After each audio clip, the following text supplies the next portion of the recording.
नमस्कार, मैं हूं सुनील बॉबी। आप इस समय देख रहे हैं मगध संवाद। आइए जानते हैं आज की ताज़ा व बड़ी खबर। आज 27 जून 2020 है। आइए पहले फटाफट अंदाज में शुरुआत करते हैं बिहार की ताज़ा व बड़ी खबरों के हेडलाइनों से। बिहार में निवेशकों पर सहूलियतों की बरसात। नीतीश सरकार ने जारी किए कई निर्देश। उद्यमियों और कारोबारियों को बिजली फिक्स्ड चार्ज में छूट। पटना में एक ही परिवार के 5 समेत 20 नए मरीज। 10वीं व 12वीं के परिणाम 15 जुलाई तक आएंगे। बिहार विधानसभा एक ही दिन कराने पर जो आयकर दाताओं को कई सेवाओं में राहत। ड्राइविंग लाइसेंस नियमों में ढील। बिहार में ही अब बनेंगे ई रिक्शा, ऑटो व दोपहिया वाहन। हर टोले में 1 से 15 तक नामांकन पखवाड़ा। 58,000 वार्डों में 1 जुलाई को विशेष बैठक। पश्चिमी कोसी नहर परियोजना को 6 दशक बाद मिली मंजूरी। फर्नेस ऑयल के उपयोग की नई अनुमति नहीं मिलेगी। जयनगर में कमला बराज आधुनिक तकनीक से बनेगा। सभी 9 उम्मीदवारों का विधान परिषद जाना तय। बिहार में 48 घंटे तक बारिश से राहत नहीं। पुलिस मुख्यालय में जल्द सभी काम होंगे ऑनलाइन। बिहार में गोपालगंज के 13 समेत 123 नए कोरोना के मरीज। चुनाव को लेकर तैयारियां शुरू। आइए अब शुरुआत करते हैं बिहार की ताजा व बड़ी खबरों को विस्तार से। बिहार में निवेशकों पर सहूलियतों की बरसात। बिहार सरकार अब पूरी तरह मेक इन बिहार पर फोकस करेगी। औद्योगिक निवेश प्रोत्साहन नीति 2016 को संशोधित करते हुए राज्य सरकार ने बिहार में निवेश करने वालों के लिए सहूलियतों का पिटारा खोल दिया है। ऑटोमोबाइल, कृषि, IT के साथ साथ रक्षा संबंधी उपकरणों की उत्पाद इकाइयों को प्राथमिकता सूची में शामिल किया गया है। कोरोना काल में बिहार में उद्योग लगाने वालों को तो सरकार शिफ्टिंग का खर्च भी देगी। वहीं सरकार खरीद में बिहार में निर्मित उत्पादों को ही प्राथमिकता पर खरीदा जाएगा। नीति में संशोधन प्रस्ताव को शुक्रवार को मुख्यमंत्री नीतीश कुमार की अध्यक्षता में हुई कैबिनेट की बैठक में मंजूरी दे दी गई है। अब बिहार में ही बनेंगे ई रिक्शा, ऑटो व दोपहिया वाहन। ऑटोमोबाइल क्षेत्र की कंपनियों के लिए भी निवेश के द्वार खोल दिए गए हैं। यहाँ 2 पहिया व 3 पहिया वाहनों का निर्माण यहाँ हो सकेगा।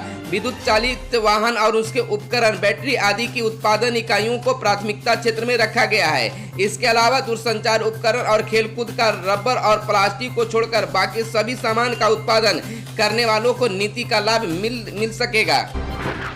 आयकर दाताओं को कई सेवाओं में राहत। कोरोना संक्रमण को लेकर इनकम टैक्स ने आयकर दाताओं को टैक्स संबंधी अलग अलग सेवाओं के लिए फिर से समय अवधि की राहत दी है। पहले यह समय अवधि की छूट 30 जून तक थी, जिसे आगे बढ़ाया गया है। केंद्रीय प्रत्यक्ष कर बोर्ड ने बुधवार को इसकी अधिसूचना जारी की है। आयकर के आधिकारिक सूत्रों के अनुसार विभाग किसी आयकरदाता का असेसमेंट अब 31 मार्च 2021 तक कर सकता है। पहले यह सुविधा 30 सितंबर तक थी, इसके बाद में 31 दिसंबर तक कर दिया गया था।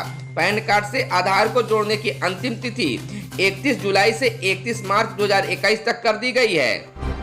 CBSE व ICSE परीक्षा के रिजल्ट 15 को। CBSE और ICSE बोर्ड 10वीं और 12वीं की परीक्षाएं नहीं करवाएगा।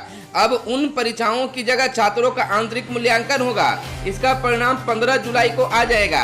केंद्रीय शिक्षा बोर्ड ने शुक्रवार को उच्चतम न्यायालय में सुनवाई के दौरान यह जानकारी दी। कोर्ट ने CBSE का यह आग्रह मंजूर कर सभी याचिकाओं का निस्तारण कर दिया, जिसमें जुलाई में ली जाने वाली परीक्षाओं को रद्द करवाने की मांग की गई थी। साथ ही जस्टिस AM खानविलकर की पीठ ने अन्य हाईकोर्ट में लंबित याचिकाओं का भी निपटारा कर दिया। उद्यमियों और कारोबारियों को बिजली फिक्स्ड चार्ज में छूट। उद्योग और व्यावसायिक बिजली के कनेक्शन पर लॉकडाउन की अवधि में अप्रैल और मई में कोई फिक्स्ड चार्ज नहीं लिया जाएगा। इसकी मंजूरी शुक्रवार को राज्य कैबिनेट ने दी है। इस फैसले से राज्य के 8 लाख व्यापारी कारोबारियों को राहत मिली है। इस मद में राज्य सरकार 150 करोड़ वहन करेगी। राहत देने के पीछे सरकार की सोच यह है कि लॉकडाउन में दुकानें और फैक्ट्रियां बंद थी। विभिन्न संगठनों द्वारा इसकी मांग भी की जा रही थी। बिहार के गोपालगंज के 13 समेत 123 नए मरीज। बिहार के 19 जिलों में शुक्रवार को 123 कोरोना संक्रमित मरीजों की पहचान की गई। इसके साथ ही राज्य में मरीजों की संख्या बढ़कर 8,611 हो गई है। अब तक 6,669 संक्रमित मरीज स्वस्थ हो गए हैं और राज्य में संक्रमित मरीजों के स्वस्थ होने की दर बढ़कर 77% हो गई है। स्वास्थ्य विभाग से मिली जानकारी के अनुसार शुक्रवार को अररिया में 11, औरंगाबाद में 3, बेगूसराय में 8, भागलपुर में 12, दरभंगा में 1, गया में 8, गोपालगंज में 13, जहानाबाद में 1, कटिहार में 3, किशनगंज में 2, मुंगेर में 10, नालंदा में 3, नवादा में 11, पटना में 13, पूर्णिया में 3, समस्तीपुर में 8, सारण में 9, शेखपुरा में 3 और सिवान में 1 संक्रमित की पहचान हुई है। बता दें कि पिछले 24 घंटे में राज्य में 189 कोरोना संक्रमित मरीज स्वस्थ हो गए हैं और उन्हें अस्पताल से घर लौटने की अनुमति दे दी गई है। इधर आपको यह भी बता दें कि राज्य में अब तक 1,89,643 सैंपलों की कोरोना जाँच की गई। पिछले 24 घंटे में 7,906 सैंपलों की कोरोना जाँच की गई।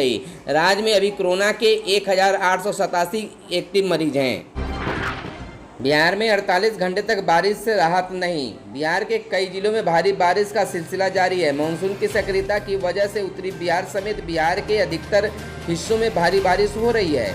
वहीं कुछ जगहों पर हल्की से मध्यम बारिश शुक्रवार को दिन भर जारी रही।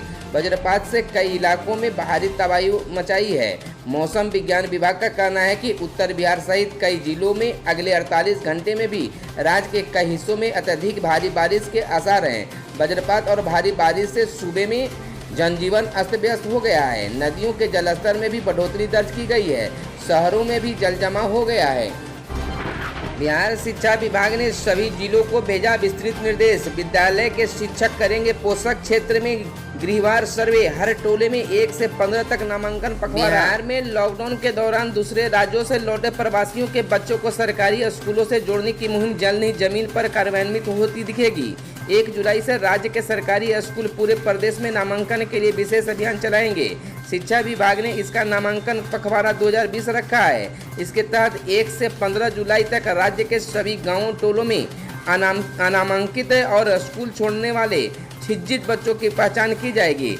साथ ही उनके नामांकन के लिए संघन अभियान चलेगा। शिक्षा विभाग के अपर मुख्य सचिव आर.के. महाजन ने सभी जिला शिक्षा पदाधिकारियों को इस अभियान के संचालन का निर्देश दिया है।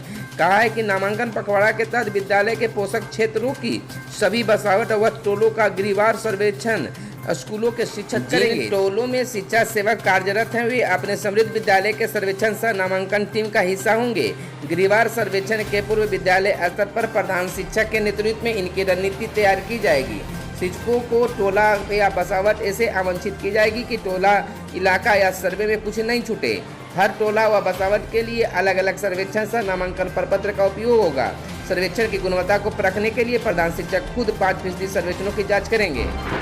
11वीं में दाखिले की प्रक्रिया शुरू। पंजीयन शुल्क 300। बिहार बोर्ड ने 2020-22 सत्र के 11वीं नामांकन की प्रक्रिया शुरू कर दी है। नामांकन OFSS online facilitation system of student के माध्यम से होगा। कला, विज्ञान और वाणिज्य संकाय में नामांकन के लिए विद्यार्थियों को ऑनलाइन रजिस्ट्रेशन करना होगा। बोर्ड की माने तो ऑनलाइन रजिस्ट्रेशन के लिए सभी कोटि के विद्यार्थियों को 300 रुपये शुल्क देने होंगे।